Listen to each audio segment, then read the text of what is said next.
Bismillahirrahmanirrahim. Assalamualaikum warahmatullahi wabarakatuh. Nama Ahmad Takyuddin bin Abdul Rahim, nombor matrik 054643. Saya dari Ijazah Sarjana Muda Antropologi dan Dakwah. Pada hari ini saya akan membentangkan sebuah TED Talk berkaitan laporan dokumentari saya yang bertajuk Program Jelajah Ummah Pelajar Yusif Mendekati Golongan Gelandangan. Projek Jelajah Ummah ini mendekati golongan gelandangan ini dijalankan oleh 39 orang pelajar Yusif dan diketuai oleh Encik Syahrul Hafifi dan juga mendapat kerjasama daripada Universiti Kuala Lumpur UniKL dan juga badan bukan kerajaan NGO yang bernama Kindness. Secara jelasnya, kita boleh lihat bahawa projek ini berfokuskan kepada keprihatinan dan juga menyampaikan agenda dakwah kepada golongan gelandangan ini. Prihatin bermaksud mengambil berat dan memberikan perhatian terhadap sesuatu perkara. Sebagai contoh, kita sebagai seorang yang berkemampuan perlu membantu golongan gelandangan yang mempunyai nasib yang tidak baik.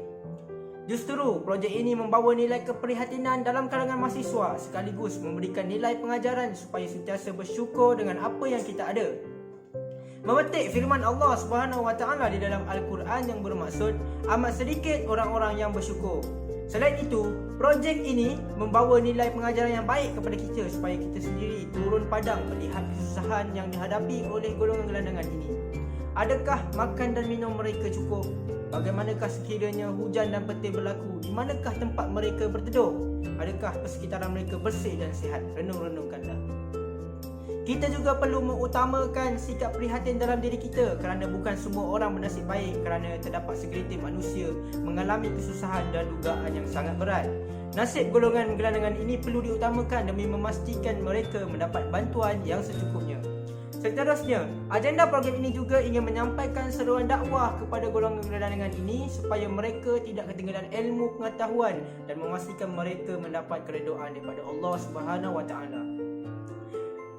Dakwah dari sudut bahasa berasal daripada lafaz perkataan Arab yang membawa maksud mengajak, memanggil dan menyeru. Dakwah juga merupakan satu usaha dan aktiviti untuk mengajak, menyeru dan memanggil semua manusia supaya beriman dan taat kepada perintah Allah SWT.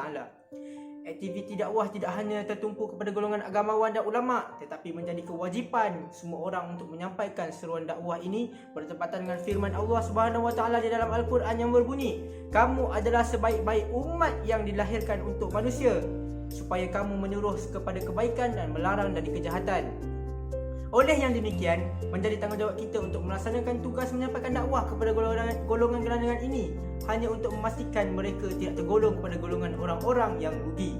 Kesimpulannya, kita sebagai umat Islam perlu menyemaikan sikap prihatin dalam diri kita dan juga kita perlu menyampaikan amanah daripada Allah untuk menyampaikan seruan dakwah demi memastikan Islam sentiasa di puncak kejayaan.